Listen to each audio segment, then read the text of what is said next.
Hi అండి. ఈ వీడియోలో నేను తాటి రొట్టెని స్టవ్ మీద ఎలా కాల్చుకోవాలో చూపిస్తాను. వర్షాకాలంలోనే ఈ తాటికాయలు మనకు దొరుకుతాయండి. వీటితో రొట్టెని చేసుకుంటే చాలా టేస్టీగా ఉంటుంది. ఈ రొట్టెని చేసుకోవడానికి ముందుగా మనం 2 కప్పుల బియ్యం నూకని తీసుకొని, ఇలా కొంచెం వాటర్ వేసి తడిపి పక్కన పెట్టుకోవాలి. వాటర్‌ని కొంచెం మాత్రమే వేసుకోవాలండి. ఎక్కువగా వేసుకుంటే రొట్టె పలచగా అయిపోతుంది. అందుకని జస్ట్ ఇలా కొంచెం వేసుకొని, ఒక అరగంట సేపు ఈ నూకను నాననివ్వాలి. ఇలా నూక నానడం వలన రొట్టె బాగా ఉడుకుతుందండి. ఇప్పుడు 2 కప్పుల నూకకి 3 కప్పులు తాటిపేసాన్ని వేయాలండి. ఈ తాటిపేసాన్ని నేను ముందుగానే తీసుకొని పక్కన పెట్టుకున్నాను.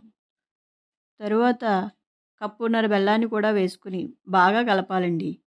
బెల్లం అక్కడక్కడ ముక్కలుగా ఉండిపోతుంది. అందుకని బెల్లం బాగా కలిసే వరకు ఇలా మిశ్రమాన్ని మొత్తాన్ని బాగా కలుపుకోవాలి. నెక్స్ట్ స్టవ్ వెలిగించుకొని, స్టవ్ మీద పాన్ పెట్టుకొని, పాన్ హీట్ అయిన తర్వాత కొంచెం నూనె వేసుకొని, ఈ నూనెను పాన్ అంతా స్ప్రెడ్ చేసుకోవాలి. ఇప్పుడు ముందుగా రెడీ చేసుకున్న ఈ తాటి రొట్టె మిశ్రమాన్ని ఇలా పాన్‌లో వేసుకొని, స్టవ్‌ని బాగా సిమ్‌లో పెట్టుకొని, మూత పెట్టుకొని కాల్చుకోవాలండి. ఇలా 10 నిమిషాలకు ఒకసారి రొట్టెను కాలిందో లేదో చెక్ చేసుకుంటూ ఉండాలండి. చూస్తున్నారు కదా! ఇలా చుట్టూ బ్రౌన్ కలర్ వచ్చేంత వరకు బాగా కాల్చుకోవాలి.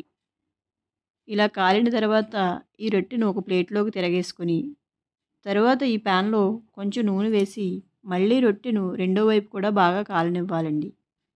ఈ రొట్టె మొత్తాన్ని స్టవ్‌ను బాగా సిమ్‌లో పెట్టుకొని మాత్రమే కాల్చుకోవాలండి. రొట్టె ఇలా కాలిన తర్వాత స్టవ్‌ని ఆఫ్ చేసుకొని ప్లేట్‌లోకి తీసుకోవాలి. ఈ రొట్టెను బాగా చల్లారిన తర్వాత మాత్రమే తినాలండి.